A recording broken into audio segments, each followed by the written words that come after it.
Bienvenidos estudiantes de sexto de secundaria de la promoción 2020-2021. Mi nombre es Juan Wilmore, your English teacher. El día de hoy vamos a presentarles el resumen de lo aprendido durante toda la semana.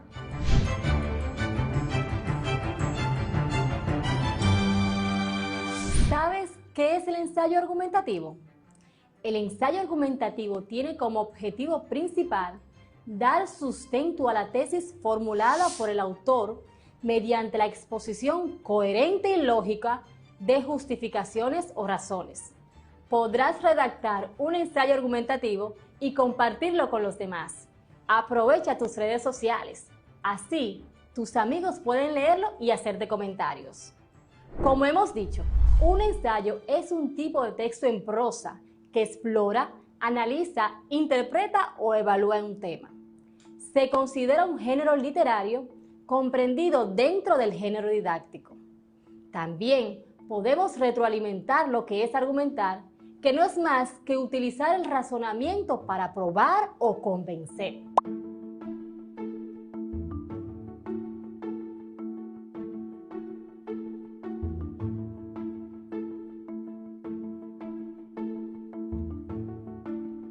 Es decir, una argumentación es una exposición de una serie de argumentos que logran justificar algo, sea una idea, una conducta, una acción, etc. Otro concepto que debemos recordar para trabajar un ensayo argumentativo es persuadir, que no es más que un proceso destinado a cambiar la actitud o el comportamiento de una persona o un grupo hacia algún evento, idea, objeto o persona, mediante el uso de palabras para transmitir información y sentimientos. La estructura de un ensayo argumentativo cuenta con una declaración de tesis clara, concisa y definida que aparece regularmente en el primer párrafo del ensayo. ¿Recuerdas qué es una tesis? La tesis es una afirmación de veracidad argumentada cuya justificación depende de cada ámbito.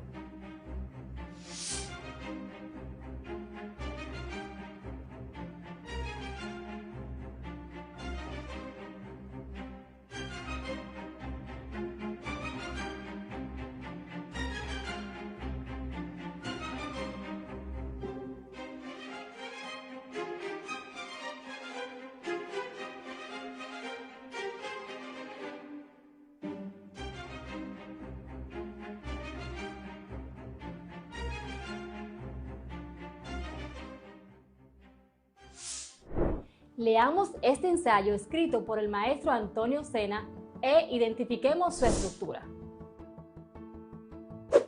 Los líquenes y algas forman la enseña, muestra de la esfera contaminante encontrada en las aguas que deberían ser, sin preocupación alguna, afluente de vida y calmante de la sed. Los líquenes y algas cubren con su manto las porosidades de los ríos y las aguas que se van desoxigenando hasta quedar inertes, sin vida, estáticas.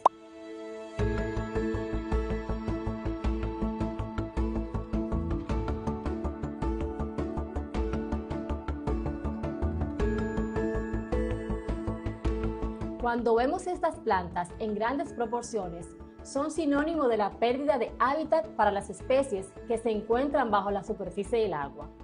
Las algas evitan que los rayos del sol traspasen la superficie y lleven oxígeno, luz y nutrientes al agua y por tanto desaparecen los peces, camarones y demás formas de vida dentro de las aguas. Pero la presencia de estos elementos contaminantes es causa de la mano del hombre que vierte basura, tanto sólida como líquida, dentro en las márgenes de los ríos y cañadas.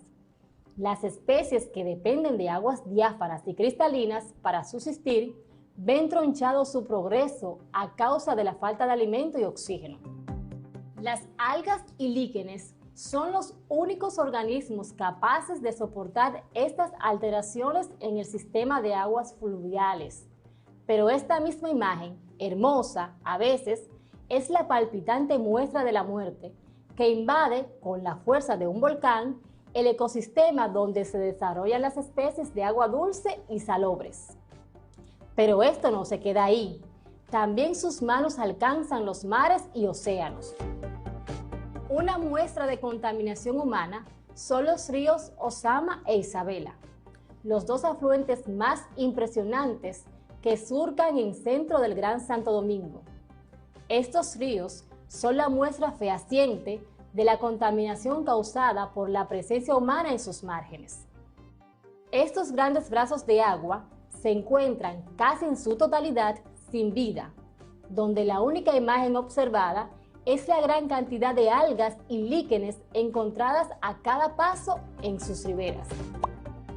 Para lograr que estos ríos vuelvan a su estado natural, es necesaria la intervención de las mismas manos que los infectaron, contaminaron, mutilaron y lo han llevado a un estado de agonía, ya casi sin vida y pidiendo auxilio para, y a través de una operación, logren un trasplante exitoso de su corazón y restaurar sus pulmones para que respiren nuevamente ese oxígeno que tanta falta les hace. Vamos a recordar que el agua es la fuente de la vida y que nuestros ríos son los pulmones de nuestra tierra. Tenemos que saber que en solo 3 décadas las aguas del río Ozama y el río Isabela han quedado inservibles para el consumo humano. Yo me crié navegando las aguas cristalinas de estos dos maravillosos ríos y espero verlo algún día en compañía de mis hijos, bañarnos en sus suculentas aguas y volver a navegar sus riberas en busca de peces y camarones, como en aquellos días donde lo único que no se observaba eran algas y líquenes. Profesor Antonio Sena. ¿Pudiste identificar su estructura? Estoy segura que sí. Veámoslo por partes. Cuando hablamos del título de un texto, regularmente implica el tema del cual tratará. En la introducción o párrafo introductorio, siempre se explicará de qué trata el ensayo. Lo hará de forma que atrape al lector para que éste siga leyendo. Aparte de señalar el tema general, indicará también qué parte va a argumentar, si está a favor o en contra y por qué.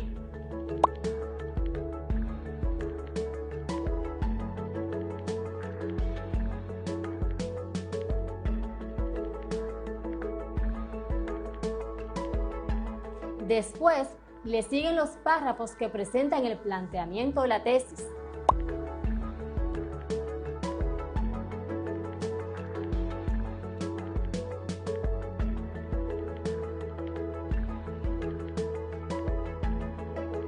Por su parte, el cuerpo expositivo argumentativo, como su nombre lo indica, es el cuerpo del ensayo. Los argumentos se presentan en párrafos. Si hay más de uno, lo ideal es que cada uno corresponda a un argumento. En todo caso, deben ser muy claros y explicar de modo preciso el razonamiento para no perder al lector.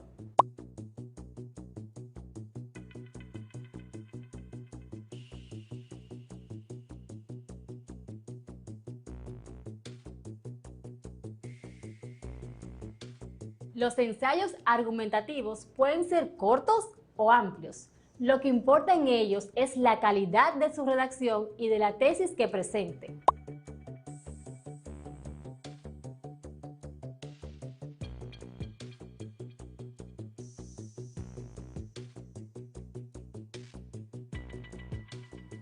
Hay que empezar por el argumento más importante y terminar por el que tenga menos relevancia. Eso indica un orden determinado por el autor.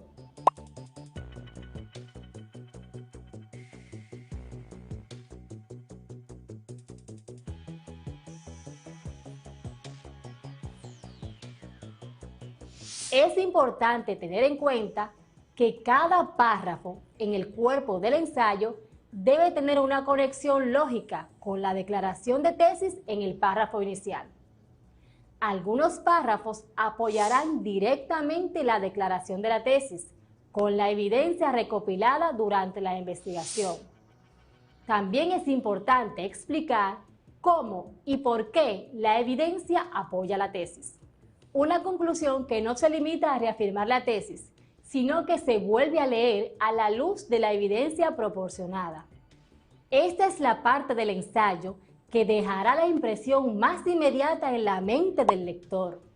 Por lo tanto, debe ser eficaz y lógica, donde podemos resaltar de nuevo el tema, pero a la luz de un contexto mayor, mostrando al lector que, gracias a su argumentación, la comprensión y la opinión deberían cambiar tras la lectura.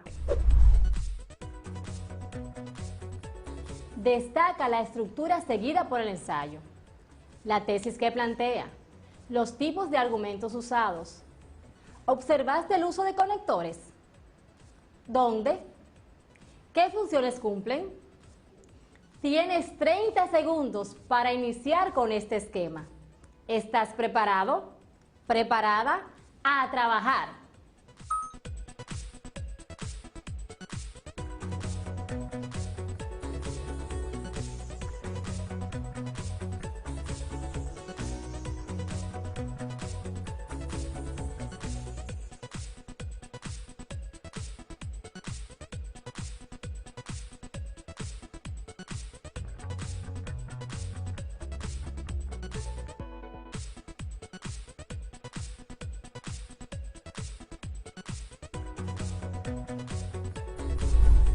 Si el tiempo fue muy corto y no alcanzaste a terminar, tranquilo, no pasa nada. Puedes afianzar tus ideas, socializándolo con tu maestro o tutor para completar este trabajo. Estás haciendo un gran esfuerzo. Como observaste, la tesis de ese texto es conservar el medio ambiente es conservar la vida humana en la Tierra. Está enunciada en el mismo título, pero también podrías obtenerla usando tus propias palabras. Otros elementos que contiene el texto son los argumentos. ¿Puedes mencionar algunos de ellos?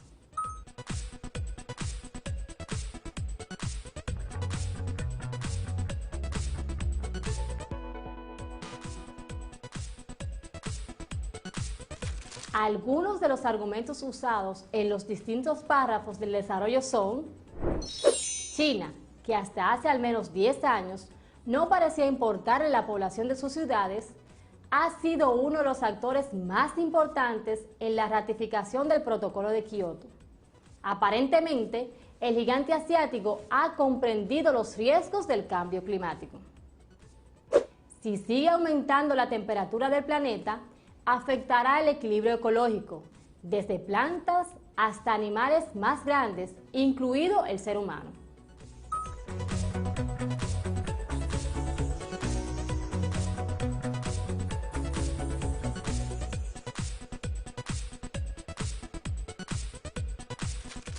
Es importante destacar que para elaborar una tesis es necesario cumplir con los siguientes requisitos. Debe referirse a un tema específico. Debe estar bien sustentada. Se formula en forma de enunciado afirmativo o negativo.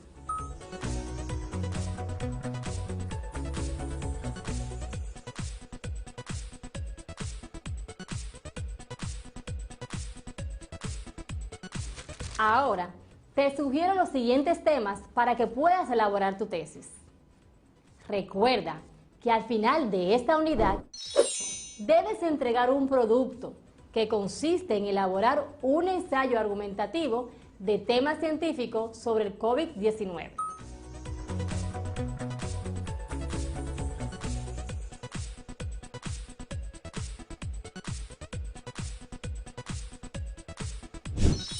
Temas con los que puedes elaborar tu tesis: la COVID-19 en las personas envejecientes, la COVID-19 en las mujeres embarazadas, efectos de la COVID-19 en las personas con enfermedades crónicas, los estragos de la pandemia en economía nacional y global, niños positivos al COVID-19, medicamentos caseros contra el COVID-19, medidas para prevenir el COVID-19, la producción agrícola durante la pandemia, el rebrote en muchos países del mundo, el distanciamiento físico durante la pandemia.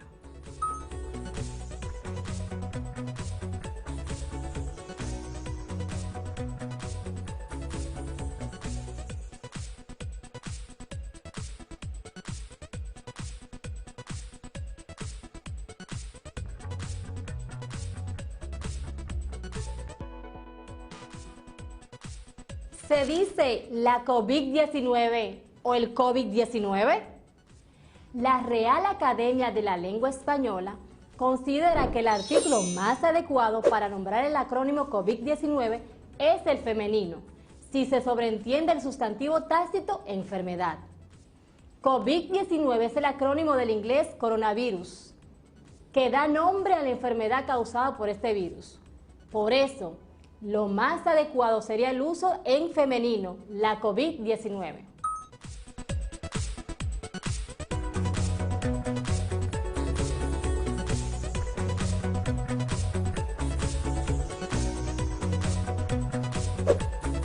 Aunque desde la RAE reconocen como válido el uso del artículo en masculino, el COVID-19 por influjo del género coronavirus y el de otras enfermedades víricas como el Zika, el ébola, el herpes, que toman por metonimia el nombre del virus que las causa.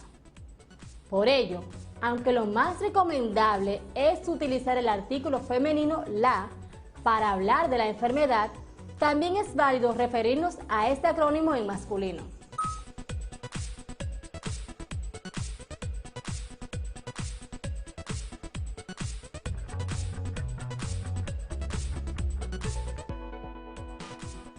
A manera de ensayo, vamos a elaborar dos tesis con dos de los temas anteriores.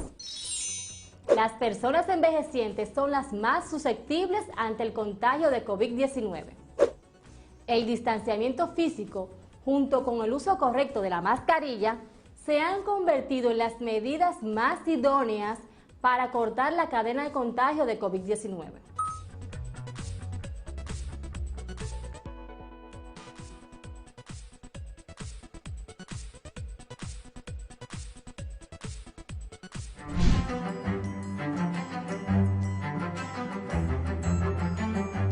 ¿Qué es el pasado simple? O mejor aún, ¿cómo se usa el pasado simple? Usamos el pasado simple o simple past para hablar de cosas que sucedieron en un punto específico en el pasado. Mi primera recomendación es tomar en consideración el auxiliar did, el cual utilizaremos en oraciones interrogativas y para negar en pasado. También podemos responder en algunas ocasiones, pero su papel fundamental es ese. Luego tenemos una serie de verbos que terminan en ed o de para indicar un evento que ocurrió en el pasado. Estos son los verbos regulares. Ejemplo: want, querer; wanted, quería; walk, caminar; walked, caminé.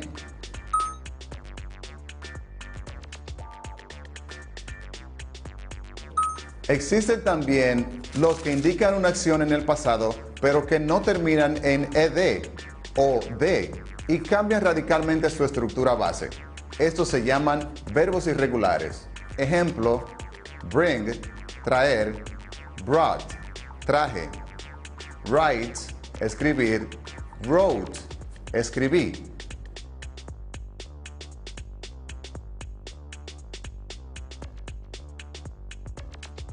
La forma afirmativa o affirmative form se construye de la siguiente manera: subject plus verb in the past form. Por ejemplo, en la oración I visited the doctor yesterday, yo visité al doctor ayer, I es el subject o sujeto y visited es el pasado simple del verbo visit o visitar.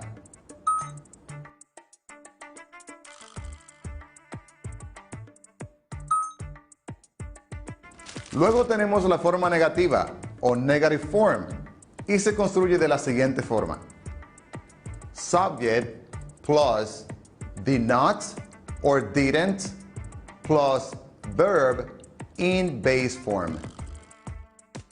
Por ejemplo, I did not or didn't visit the doctor yesterday. Yo no visité al doctor ayer. Lo único que hicimos fue insertar el did not or didn't entre el sujeto y el verbo.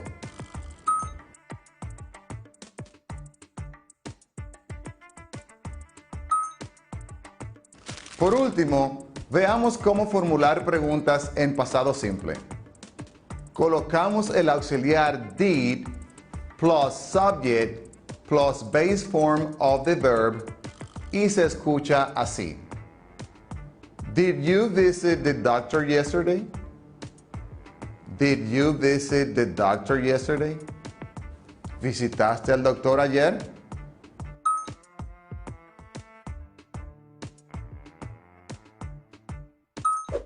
Para formar una oración o dar un consejo con el modal verb should de forma afirmativa, lo estructuramos de la siguiente forma.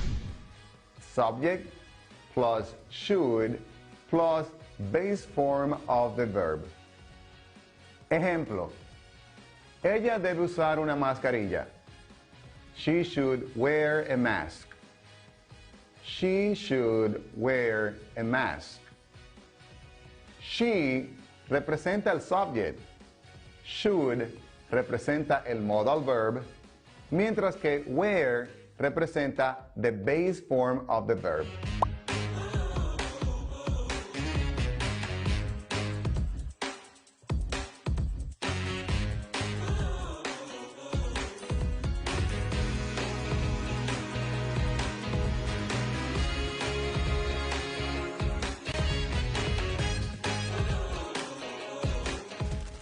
La forma negativa sería igual de fácil, pero en vez de should, utilizamos should not or shouldn't. Ejemplo, ellos no deben ir a la fiesta. They should not or shouldn't go to the party. They should not or shouldn't go to the party.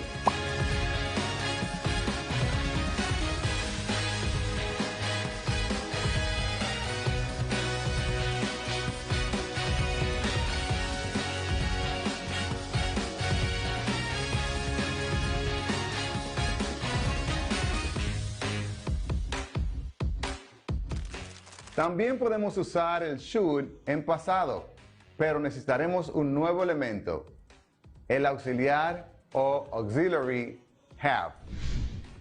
Ejemplo, ella debió usar una mascarilla. She should have worn a mask. She should have worn a mask.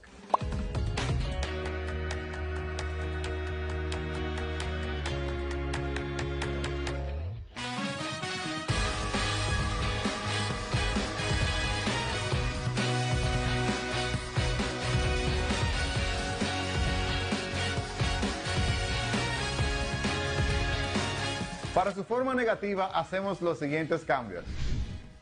Ejemplo, ellos no debieron ir a la fiesta. They should not have gone to the party. They should have not gone to the party.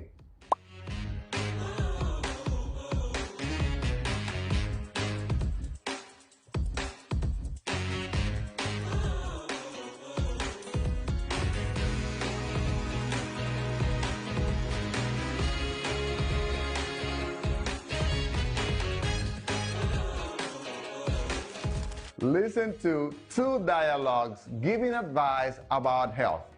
Escucha dos diálogos dando consejos acerca de salud. Hello, Carlos. How are you? Not so well. I have a headache. I'm sorry to hear that. Did you take any pills? Yes, but it did not work. I think you should see a doctor. Thank you for the advice, Luisa. Hi, Anna. Hello, Victor. What's wrong with you? You look sick. I know. I have the flu. I think you should stay in bed. But I can't. I have to work today. You should not go to work and take a rest.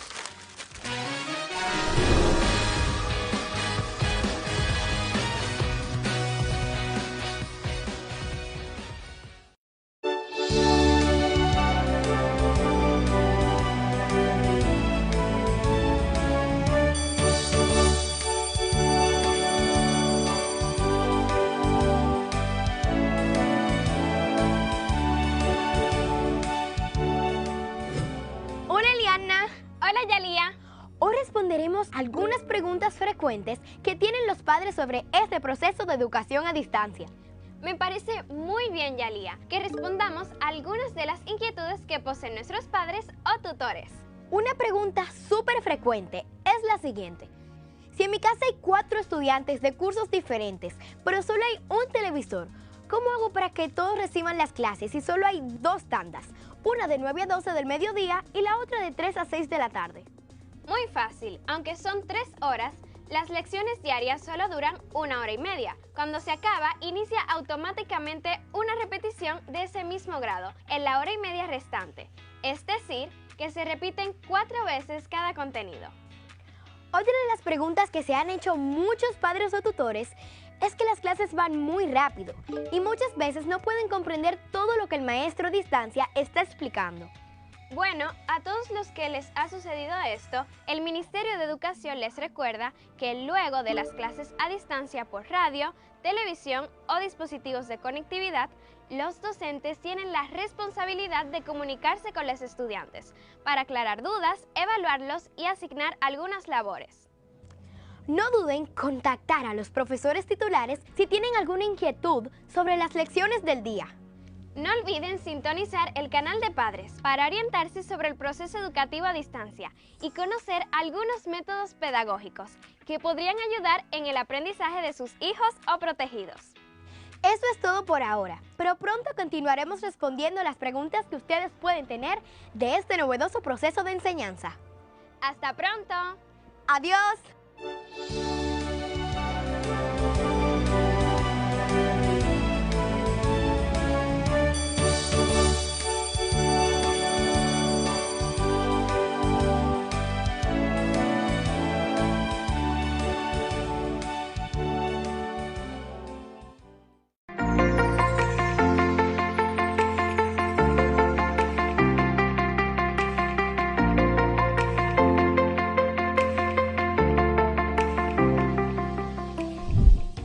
Bienvenidos a una edición especial de Vamos de Gira, esta vez desde la zona colonial. Es el núcleo urbano más antiguo de la ciudad de Santo Domingo y fue el primer asentamiento europeo en América, fundada en 1502 por los colonizadores españoles, y el 8 de diciembre de 1990 la UNESCO la declaró como Patrimonio de la Humanidad.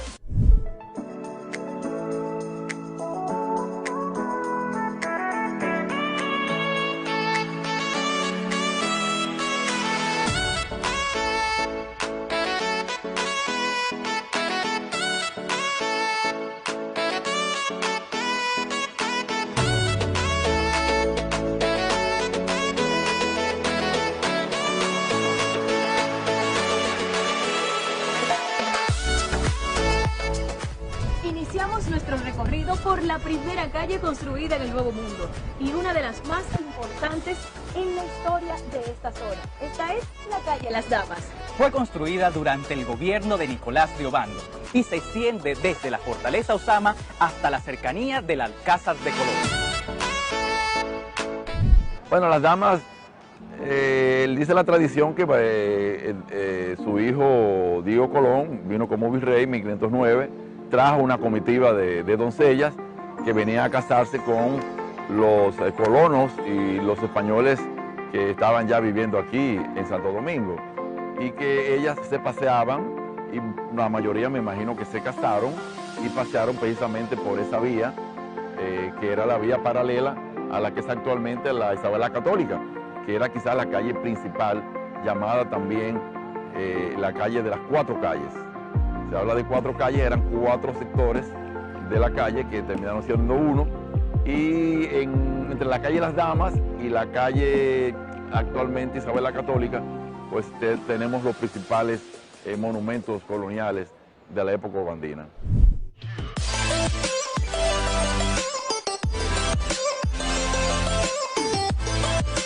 Y arribamos a nuestra segunda parada.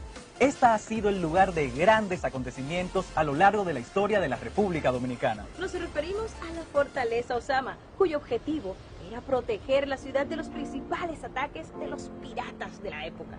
Su construcción se prolongó desde 1502 hasta 1508 y fue iniciada en el gobierno de Nicolás de Obando. Y es la construcción más antigua hecha en la isla y en América. Durante la época colonial, este sitio era conocido como Torre del Homenaje.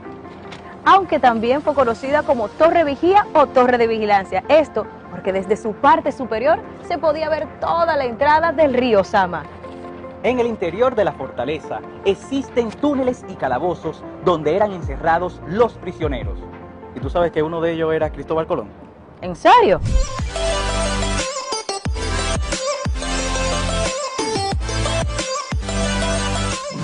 ¿Cuántos años duró la construcción de la fortaleza Osama? A, 2, B, 6, C, 8.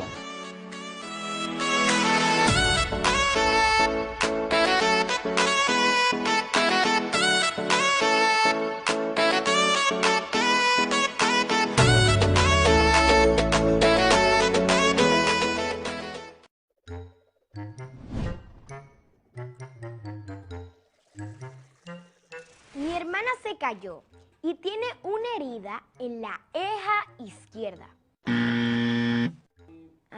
Ceja no existe. El conjunto de vellos que forman una curva en el espacio comprendido entre los ojos y la frente se llama ceja.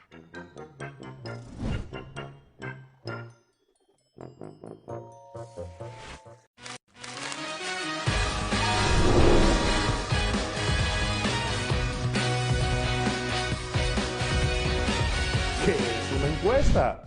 La encuesta es una técnica que se lleva a cabo mediante la aplicación de un cuestionario a una muestra de personas.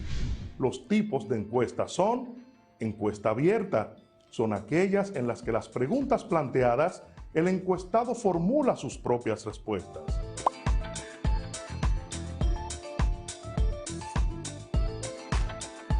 Encuestas cerradas, son aquellas en las que las preguntas planteadas, el encuestado selecciona una de un conjunto de opciones.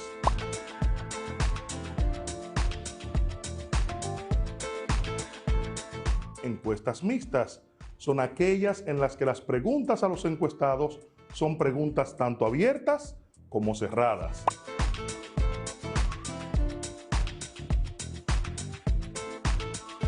Ahora te invito a realizar una encuesta imaginaria a tus compañeros de aula y anotar la respuesta de cada uno, con la pregunta: ¿cuál es el equipo de pelota preferido de nuestro béisbol invernal entre cada uno de nuestros compañeros?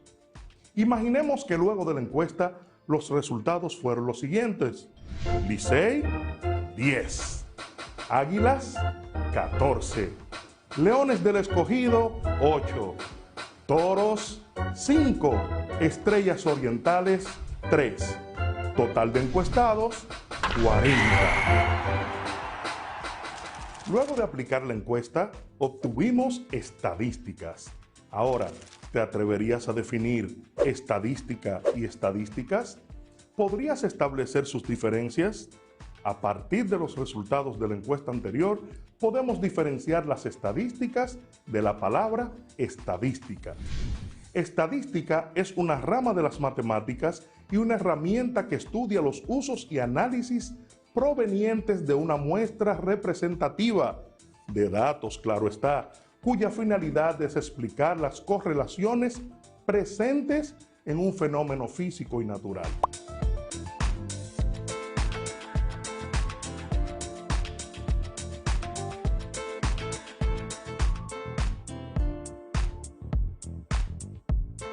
Estadísticas, en cambio, son las representaciones de los datos utilizados por esta rama de las matemáticas para realizar los análisis necesarios y expresarlos.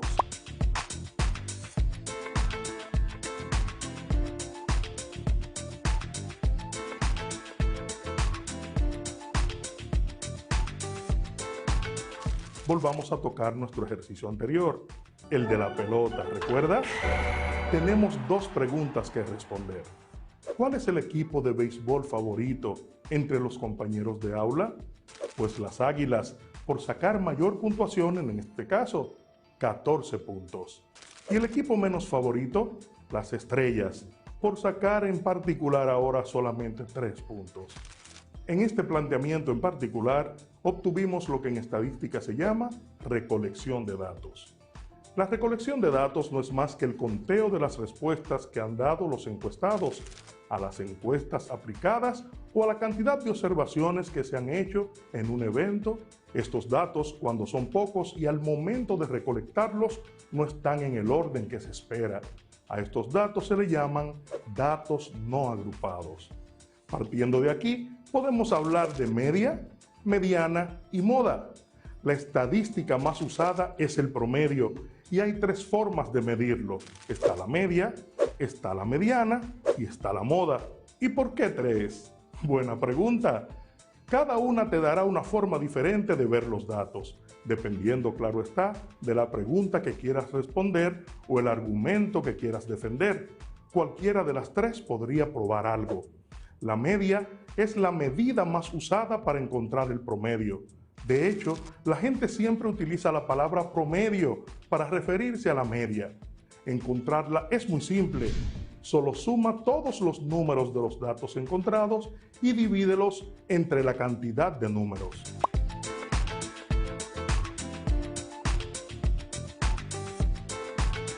La mediana es el número del medio en un grupo de datos. Sin embargo, los datos deben estar ordenados numéricamente, puede ser de mayor a menor o de menor a mayor, antes de encontrar este promedio. Si el número del medio está entre 2 números, entonces encontrarás la media entre esos 2 números, simplemente sumarlos y dividirlos entre 2. La mediana es el número del medio en un grupo de datos. La moda es probablemente la forma menos común de encontrar el promedio, y en la mayoría de los casos es la menos útil. Para encontrar la moda, solo encuentra el número que más se repite. Puede haber más de una moda o ninguna. En este caso, moda entonces es igual al número que más se repite.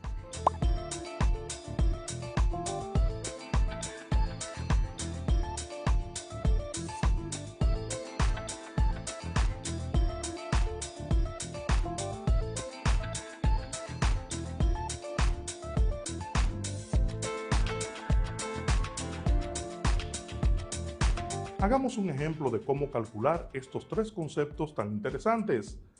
Haz una lista, preferiblemente horizontal, con las edades de los miembros de una familia de 10 personas. Supongamos que las edades encontradas son las siguientes: 3, 10, 16, 17, 20, 45, 50, 12, 5 y 15.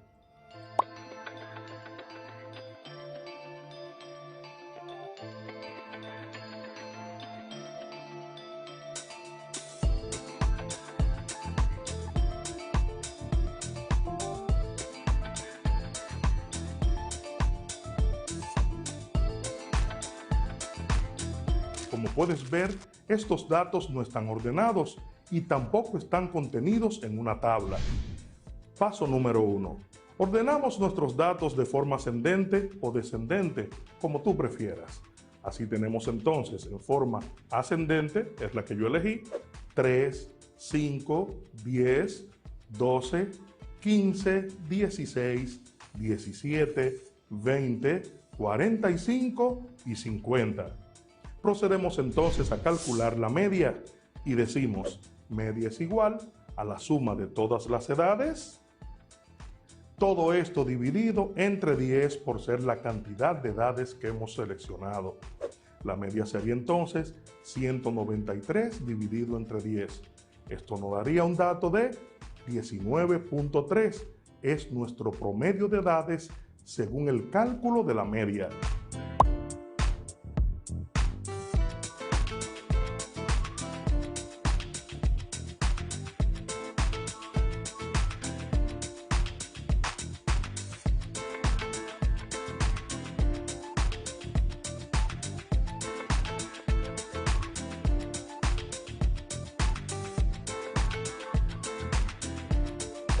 ¿Qué son productos notables?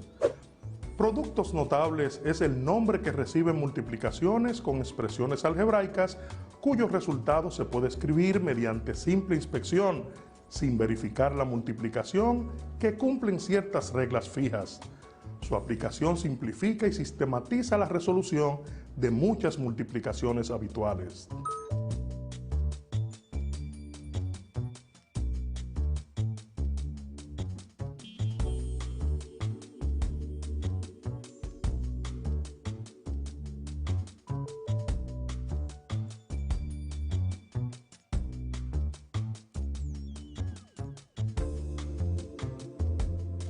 Esto quiere decir que al ver un producto notable ya sabremos el resultado de dicha multiplicación. De igual forma, al ver un producto realizado podremos expresarlo en forma de producto notable. Más que un tema matemático, es una herramienta para resolver casos que se nos puedan presentar en nuestro entorno de trabajo. Por ejemplo, en la ingeniería, para el cálculo de medidas de terreno en cuanto a perímetro y área, también en el cálculo de la intensidad eléctrica o también para producir procedimientos de cálculo de ingeniería. Cada producto notable corresponde a una fórmula de factorización. Ejemplo, la factorización de una diferencia de cuadrados perfectos es un producto de dos binomios conjugados recíprocamente. Factor común. El resultado de multiplicar un binomio A más B por un término C se obtiene aplicando la propiedad distributiva. De este modo, C multiplicado por A más B va a ser igual a C por A más C por B.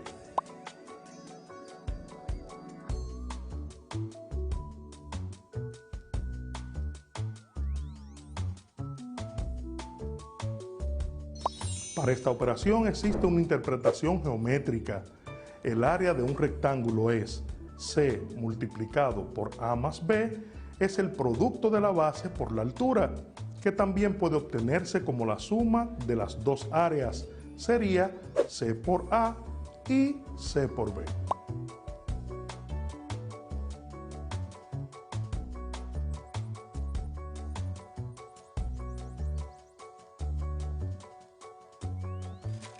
Bien chicos, vamos a iniciar nuestros ejercicios del día de hoy de productos notables. Iniciemos entonces con factor común. Vamos a resolver este ejercicio entendiendo que nuestros factores son 3x como primer factor y el segundo factor es toda la expresión que está dentro del paréntesis, es decir, 4x más 6y. Multiplicar esto implica que vamos a llevar primero la primera cantidad o nuestro primer factor con el primer elemento que está dentro del paréntesis y multiplicamos diciendo 3 por 4, 12. Y multiplicamos ahora las variables diciendo x a la 1 por x a la 1 nos da x a la 2.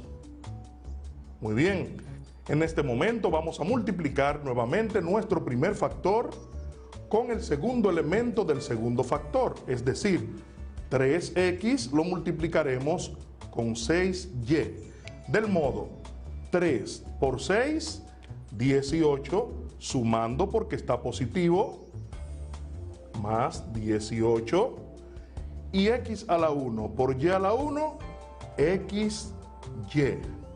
Deben recordar que el resultado queda tal cual aparece aquí porque los términos no son semejantes. ¿Quién es el factor común?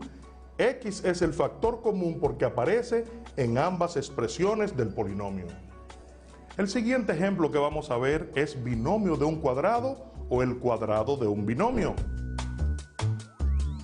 Para elevar un binomio al cuadrado, es decir, multiplicarlo por sí mismo, se suman los cuadrados de cada término con el doble del producto de ellos. Así, a más b elevado al cuadrado va a ser siempre igual a la primera cantidad al cuadrado, es decir, a la 2 más 2 veces a por b más la segunda cantidad que es b elevada al cuadrado. Representa la expresión, esto que acabamos de explicar, de un trinomio cuadrado perfecto.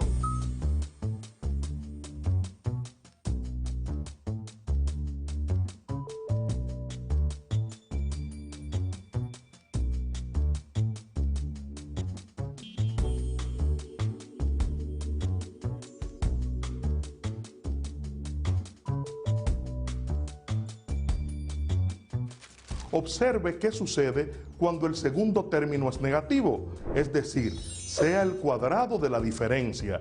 Entonces tendremos a menos b elevado a la 2. Esto daría como resultado la primera cantidad elevada al cuadrado menos 2 veces o el duplo de la primera cantidad, que es a, por la segunda, que es b, más la segunda cantidad elevada al cuadrado. En ambos casos, el signo del tercer término siempre será positivo.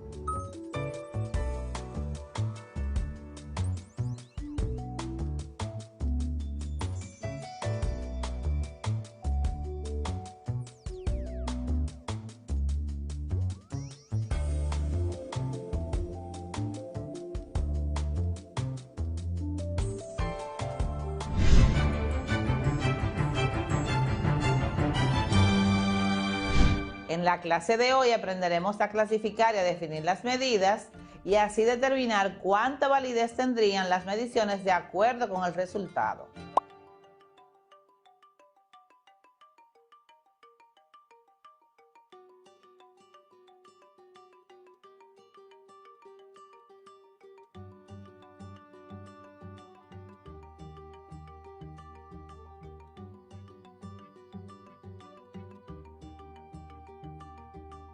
Mientras menos incertidumbre, la medida estará más próxima al valor real. Obviamente, influirá el tamaño de la magnitud. Te explico.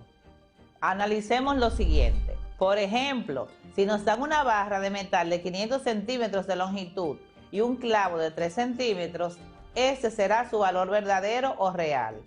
Si cuando medimos la barra de metal nos da un resultado de 499 centímetros, y el clavo nos da un resultado de 2 centímetros, que será su valor experimental, ambos cuerpos tendrán una diferencia de 1 centímetro. Pero en el caso de la barra tendremos un error de 0.2%, mientras que en el clavo el error será de 33.33%. Lo que nos indica que en el caso de la barra realizamos una medición buena y en el caso del clavo muy mala medición. Y está directamente relacionada con el tamaño de la magnitud. Al final de esta clase serás capaz de mostrar capacidad para hacer estimaciones numéricas en problemas y en situaciones que se presentan. Ahora analizaremos informaciones importantes sobre las mediciones y sus tipos. En física, las medidas experimentales pueden ser directas e indirectas. Directas son aquellas que realizamos utilizando un instrumento de medida, mientras que las indirectas es cuando realizamos cálculos matemáticos para obtenerla, como por ejemplo, calculando el área, el volumen, la densidad, la velocidad, la aceleración o la fuerza que necesitan medidas directas para calcularse.